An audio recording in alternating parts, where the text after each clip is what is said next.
Welcome to Bald and Sassy. One of us is bald, both of us are sassy, and together, we're here to keep it real.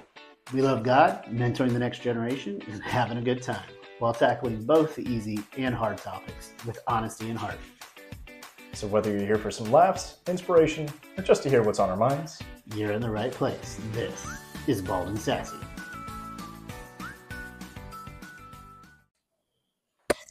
Welcome back, guys. Another episode of Bald and Sassy. He's the bald one. I'm the sassy one, in case you're wondering. that's not okay. And we're just going to throw this out there because depending on when this comes out, Chris may have a third child. Yeah, it's very likely. He has a third child. It just happens to be inside of Megan's stomach right now. Yeah. Well, I mean, she's set to be induced on the 29th, so this should be out by the time the kid should be out, and this should be. Yeah, so, we'll see. But if not, you'll see an interruption randomly if it is, because you won't see him here for a little bit because, he's got daddy issues. No, I mean, he's going to have issues daddying. I don't know, whatever. Come on, man. So we're touching on vulnerability today. A little bit, yeah. All right. So have you ever met somebody in like the first 3 minutes of talking with them, they're telling you their life story, they're basically saying, their therapy goals, they're talking about their exes, and they're just elaborating on every little detail? Yeah. Yeah. It's weird. It's weird because you want to be like, hey, man, I know some good therapists, and I'm not one of them. Yeah. And I want to love you through that, but also, what? Yeah, it's too much too fast, and you're just kind of, all right, let me try to talk to you a little bit. I'm not sure where this is coming from or really who you are, but I'm finding out a lot about you very quickly. Right. The best is when it's a server, when you're like, hey, man, I just wanted a pepperoni pizza. You ever had that server? I've worked with some servers that are like, y'all dump on some tables, and they don't want to hear that. Oh, no, I don't think I've had that experience. Oh, yeah. There's some of them servers out there that'll be like, waited tables for a long time. You had some of them be like, I think you share too much with your tables. Okay. So there's being vulnerable, and then there's oversharing, and they are different. Yes, quite different. And we kind of touched on that a little bit with Simon. Yeah. Talking about what's the difference of being vulnerable and in a way that is authentic, and oversharing in an unhealthy way.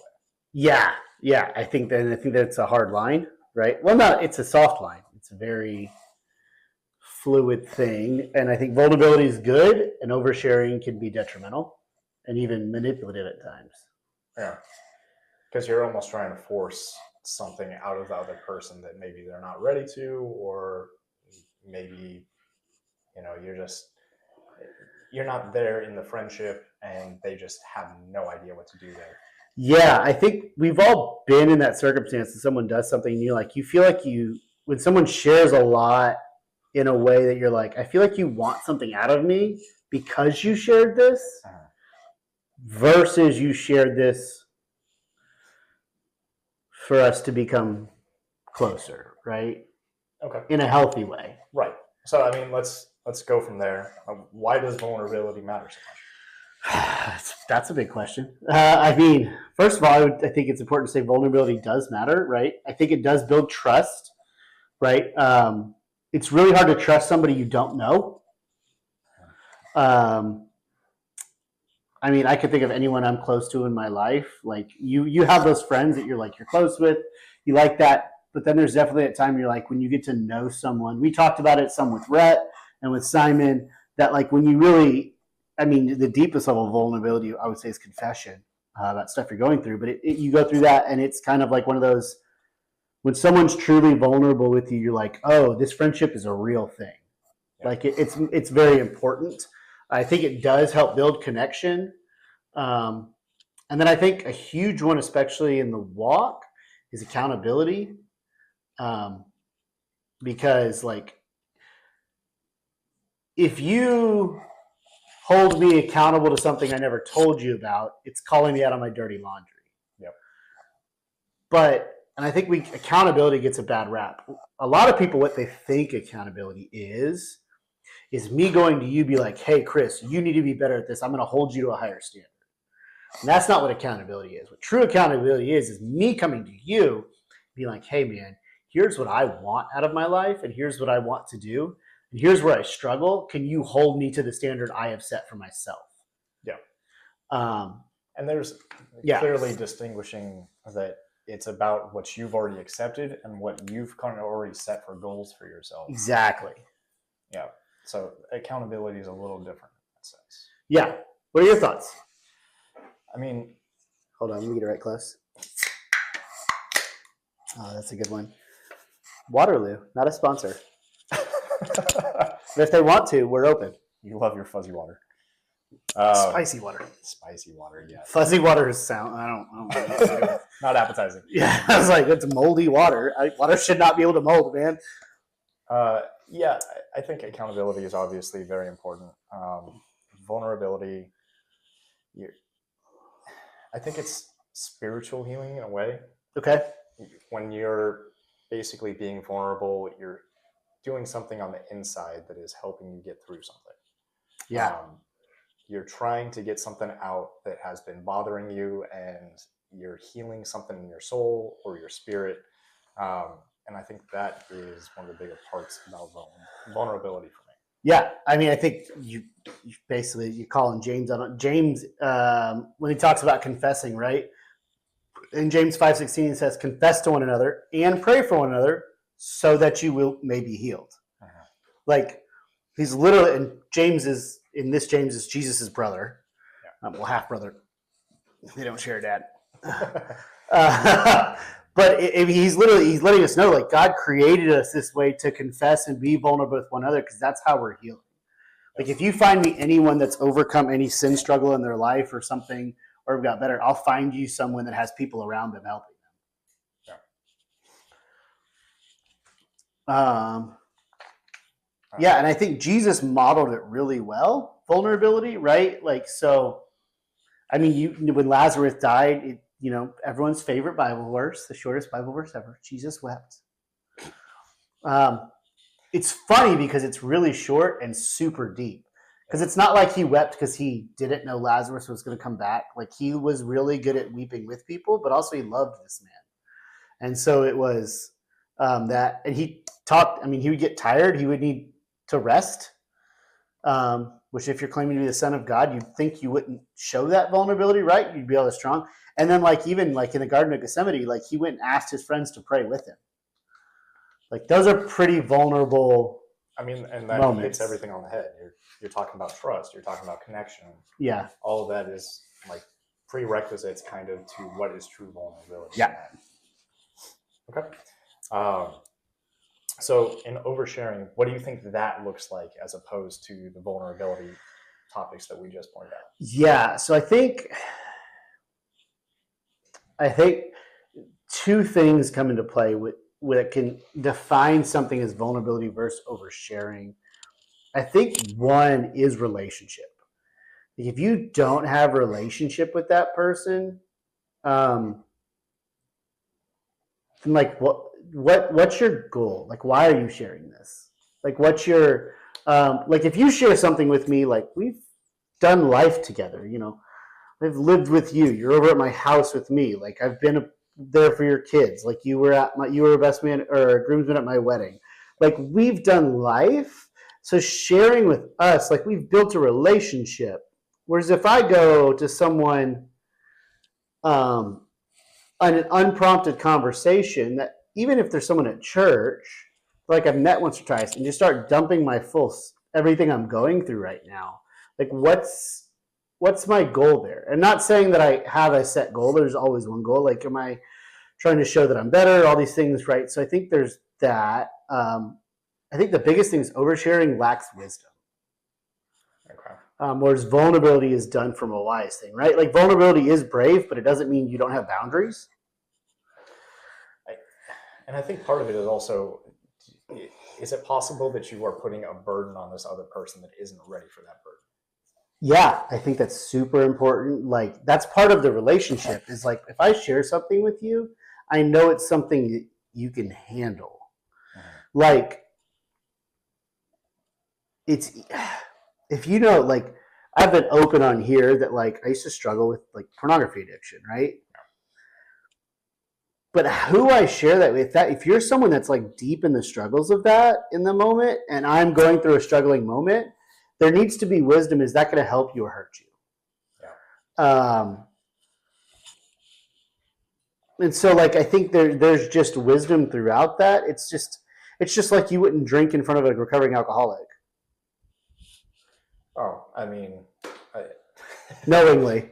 Yeah, I mean, I'm just immediately. I'm sure I've done it in a restaurant. Like, you know, at your wedding. Yeah. One of the other groomsmen doesn't drink anymore. Yeah. But we were having beers in front of him. It's just like my mind immediately went there, even though like he let us know it's perfectly okay. Yeah. Well, and there was a conversation I had on the front end. Was like, hey, is this going to be an issue? And he was like, no, we're good. Yeah. But like part of that is understanding. I also think there's a trust. I think it all goes back to relationship, right? Because a couple things, like if that person hasn't earned your trust, like we talked about this a little bit on the last episode, we're never hiding. So like that's vulnerability is an honesty and is a transparency. We're never hiding. But if you don't ask the question, I don't have to answer it. And so like if you come up to me and go, hey Chris, how's your day? And I go, man, I've really been struggling with this, and this over the last month and all this stuff. And it's like you should just look at me and go, yeah, bro, didn't ask any of that. I wanted to know if your day was good or bad. Like there is and I think that's where oversharing is. But if you were to come up to me and be like, hey man, what have you been struggling with lately? And I share that with you, different, right? So I think it's answering the question that's asked. Right. But vice versa, if I have a random person come up to me and be like, all right, you're in youth ministry, like, where's God growing you? Where do you need to grow it? I'm going to give them clear answers, whether I have a relationship with or not, because that's a transparency versus, right, the other one when you're answering a question that wasn't asked. Yeah. And I think, I mean, transparency matters. For a lot of times you're trying to give context to why you're answering something. For sure. Like if somebody asks you, you know, why did you get into youth ministry? Like generally I'm going to do something that would be, some people might think oversharing and say, you know, my parents were divorced my freshman year or got divorced before I started high school. And that might be something that in a lot of contexts would be oversharing. But when you're asking for something like that, in that context, I need to let you know that's why I was getting into starting in youth ministry, is because they had called out, hey, we're looking for people to start in freshman year with a group of guys. Yeah. And okay, freshman year was a big impact for me for this reason. And that's why I started into it. And so I think that's a good point, right? In like how, so you can say that, which is getting the information necessary across to answer the question. But vice versa, if you were to go into that, be like, oh my God, and you just got like, and turn this into a 20-minute answer and sharing small details. Now you went from being vulnerable and answering it to like, hey man, I just asked why, not what was your entire childhood like. Yeah.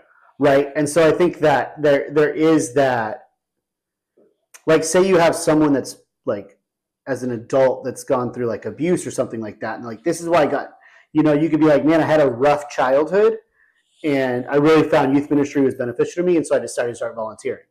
That's honesty and transparency. But then if you're to be like, here's all the things that happened to me, that could be oversharing on the front end, right? Yeah. Because then it's almost, you know, you're kind of bordering between like, am I doing this for attention or am I doing this for like affirmation? Yeah, that's why I think the why matters. Like, are you sharing your testimony, what God's done in your life? Or are you just dumping everything? You're just trauma dumping, right? Are you just sharing everything that's ever gone on? And it's also important not just to, like, in person-to-person conversation. Yeah. Very much on social media as well. Like, if you have like 300 whatever friends on social media and you know, post something that just like, oh, like, I'm not gonna lie. I had a post from like when I was 19 years old pop up on, hey, your timeline. You remember this? And it was like, oh, I can feel the wind blowing through the place where my heart used to be after like my first serious breakup. And just like, oh my gosh. Chris is a poet, bro. Bald is a poet over here. This is just so cringeworthy now, like 15 years later. Yeah. But yeah, that very much would be like oversharing on a public platform. For sure, which I think a lot of people do. And I think it's also some of those things like we know, especially on the receiving end, very quickly you can feel like in your inner being the difference between like, man, this person's being really vulnerable or this person is like just dumping everything on you. I think a good caveat, I think a note I wrote down, like if you're not ready for feedback on what you're talking about, then maybe you're not ready to be sharing it. Yeah. Like that's the difference between testimony and trauma dumping. Trauma dumping is just talking through things. Testimony is like, here's what I went through and here's what God did with that. It's who the glory is going to versus like, look at all the trauma I have. You should feel sorry for me. Like you should have people to share that with for sure. And like one of those should be a therapist if you've got a lot of trauma. Like therapy is a great thing.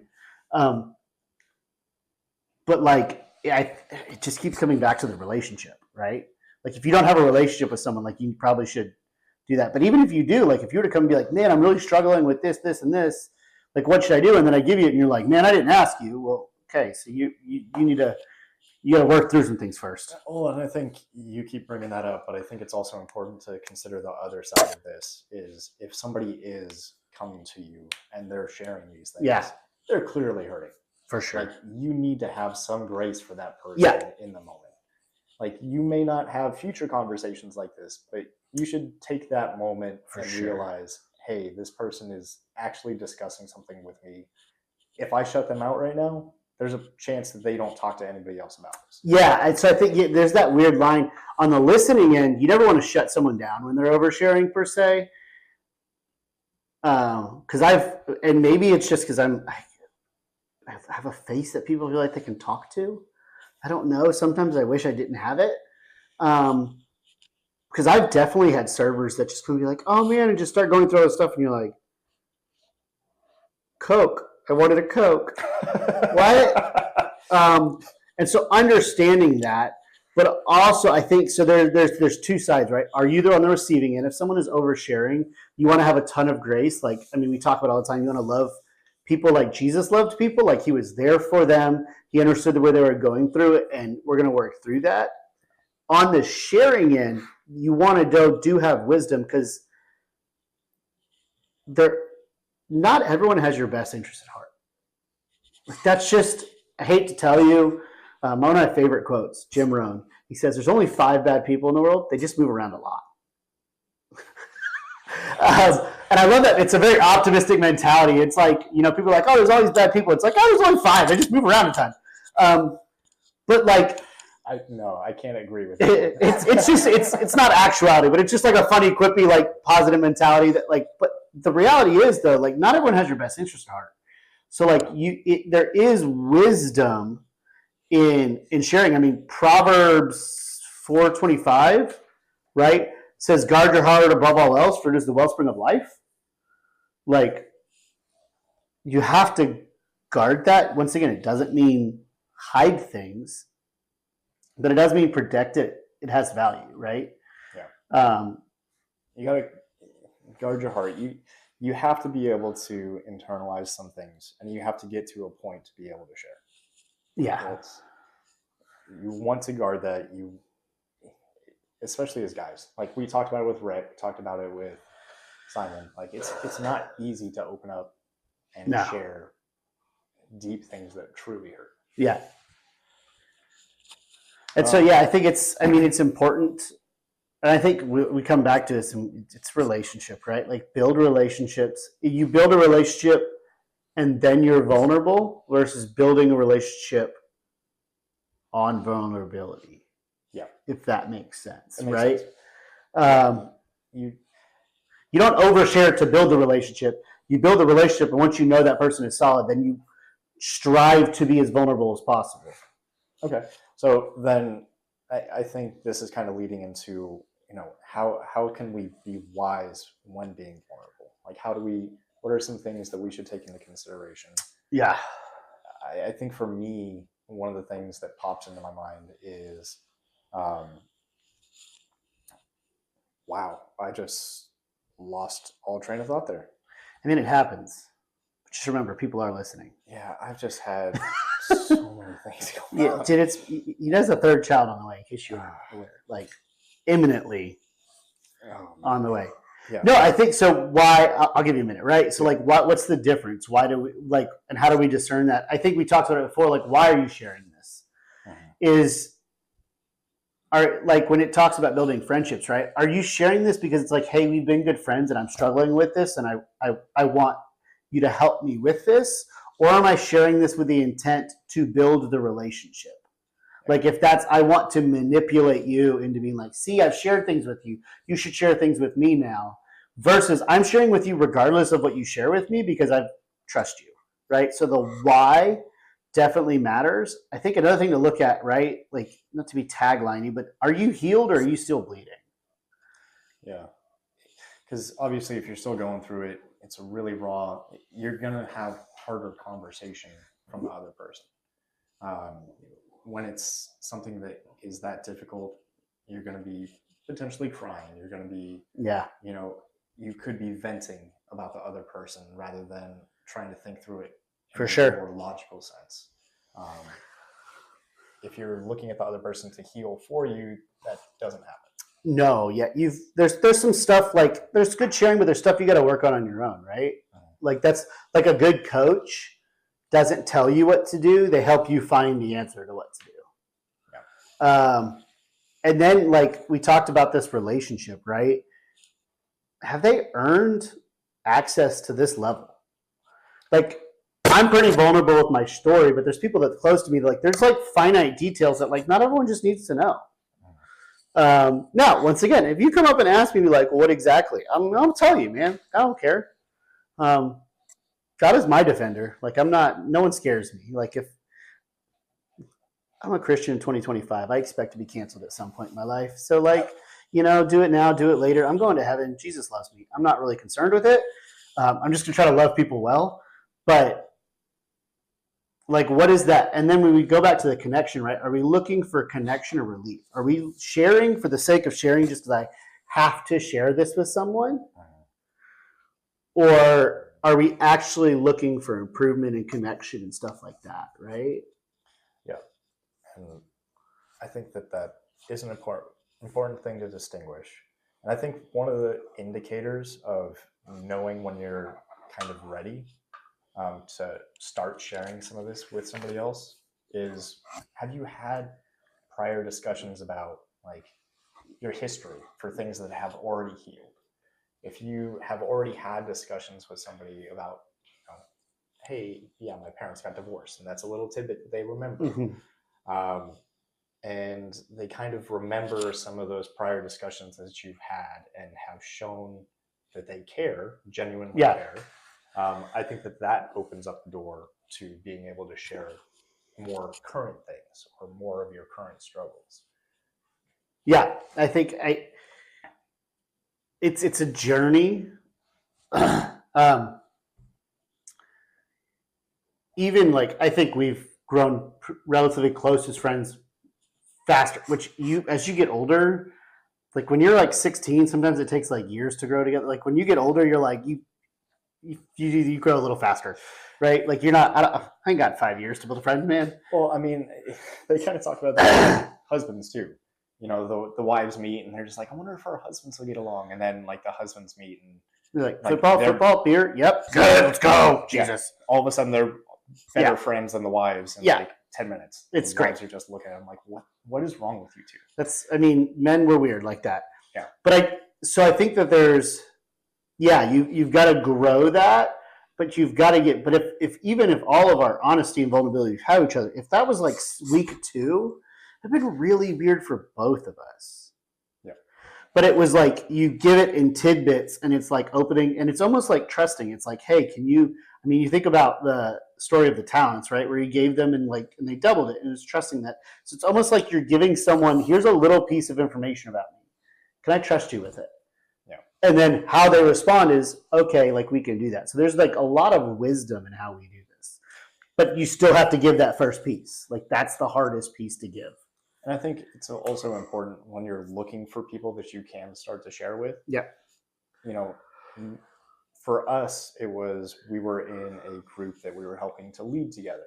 And For sure. Our stories weren't necessarily told to each other directly. There were discussions that came up in the group, and we would talk through things, and we heard each other's story through there. And then that kind of led us to be able to have more independent talks one-on-one about, you know, those different struggles that we've talked about, or, hey, you were kind of talking about this. Like, let's talk about that a little bit more. So I think that is another way that you can, or if you're looking for people that you want to start connecting with more and that you want to be vulnerable with, getting involved in a church group, in a small group, rooted, like one of those types of settings, and listening and sharing in that kind of setting, and then finding somebody individually, hey, I noticed you were going through something kind of similar, or you had gone through something similar, and I just wanted to talk to you more about it. Like, how are you doing with that now? Like, being able to have, I think that that's kind of important when you're looking for new people to possibly start sharing with. If you don't have that currently, or if you're just looking for something new. Yeah, just being wise. And there's a lot of one-on-one that happens there, right? Can you share vulnerability as a group? Yes, but only to an extent, right? Yeah. Even Jesus modeled this really well. Like he had the 12 disciples. If you haven't read the Bible, when he traveled, there was a lot more than the 12 disciples with him. He beat up 30, 40 people traveling with him, because you knew the Marys traveled with him regularly. There's that. But he'd also have these moments where he'd go away with them or go away with these people. Like there was those intentional one-on-one, really nuanced stuff that he would do. And it's the same with us. Like we're going to have these groups. Like we've talked about it in the past. Like I've got Bible study where I've shared a lot with my guys and stuff like that. But then there's always going to be one-on-one conversations that are just a little bit deeper, right? And that's just the nature of like human connection. Yeah. Like no one, I guess, well, I was just going to say no one wants to hear our one-on-one conversation with ourselves, but that's kind of what they're doing right now. So welcome to a podcast. So hopefully people do want to hear our one-on-one conversations, because we're kind of banking on it. But that's just the nuance of that. And so I think like you go down to that, right? Like we've talked about it before. You're not fake if you don't share with anything. You're just being wise. Yeah. Like in Ecclesiastes, King Solomon, you know, there's a time to speak and there's a time to be silent. Like, and the wise man knows when that is. He's really good at the being silent. I'm really good at the speaking part. And we learn a lot from each other. I learned to listen at an early age. So because my dad left, I was sitting there with my grandma, my mom, and my sister. Like those are the people. A lot of ladies. Yeah. So basically, I just became the person that no matter who was having a problem, like, okay, I was the guy that anybody could talk to and get a guy's perspective about it. And then that started happening in high school. And I started getting in the friend zone a lot because of it. But, it all worked out. Yeah. But I think you learned about even me. I talk a lot. I listen. Yeah. I hear. You might think I'm talking. I know what's going on. You do a much better job of being able to talk and process and continue the conversation. I can switch my autopilot. Sometimes talking is autopilot and I'm like, it's coming out and I'm just listening. And sometimes I'm like, listening is autopilot and talking is, I don't know. It's weird. I'm a weird person. You can talk and listen at the same time. Like, I don't know how you have that gift. I don't. Probably because I haven't learned how to shut up. So I've had to learn how to listen while talking. I don't know. But it's weird. Like even on here, I'll be talking. You'll say something. I'll be like, okay, what is that? Blah, blah, blah. But I'm like saying something different. I don't. Well, I listen to music with words and read at the same time. Yeah, no, absolutely not. You don't want my brain. It's so weird. Yeah, I can't. Like, I can't even honestly imagine. Like, I'm bad enough where somebody's talking to me. Like, I'm normally trying to speed up the conversation in my head a little bit and like thinking, how are they going to end this sentence? Mm-hmm. So like, I constantly will try to see, okay, I'm going to guess this is what this person's going to say to me and see like how close I am to what they're actually saying. Mm-hmm. Like that's about the extent of me like in a conversation, not just sitting there with a blank slate. Yeah. I think one thing that I'll point out though, so like even though like I am good at listening while talking, sometimes that doesn't matter because people will perceive that I'm not listening even if I am. And so I think that's what it's a skill I've tried to work on is like even though I can listen while talking, if done the wrong way, it comes across as showing off. Like I'm so smart, I can do these things, which is not the case. I'm smart in areas, I'm stupid in areas, you know, I'm a special breed. But like I think it's going back to like how we love people well is like sometimes people need you to just listen, which is hard for me. My brain is going so fast. I'm like, especially when people talk slow, I'm like, I get it. Come on, let's go. Freaking vibrating out of my chair. But yeah, I think that it's two sides. That's one reason why, you know, we're very different people, but we work pretty well together. Yeah, and I think that's part of why people were suggesting we should do a podcast together. We're two different ends of the spectrum. Two of me would be a lot of talking. Two of you would be a lot of, Two of me would be, all right, let's get ready for jazz radio at night.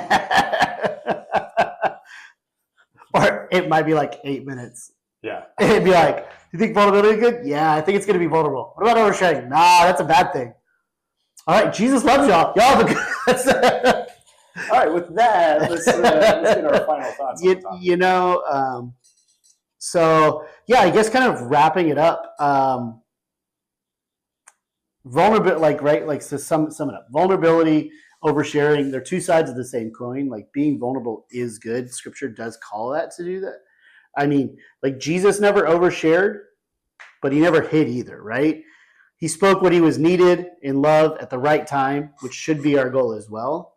And so I think that's part of being vulnerable is sharing. You talk about sharing your story, right? And he brought up rooted. In rooted, you have your expanded story. Like here is where I started. Here's what God did in my life. Here's where I fell short. Here's where I came back. Like this is this broad story. But like you're not sharing an 8-minute, 10-minute, 15-minute story 20 times in your day. Right.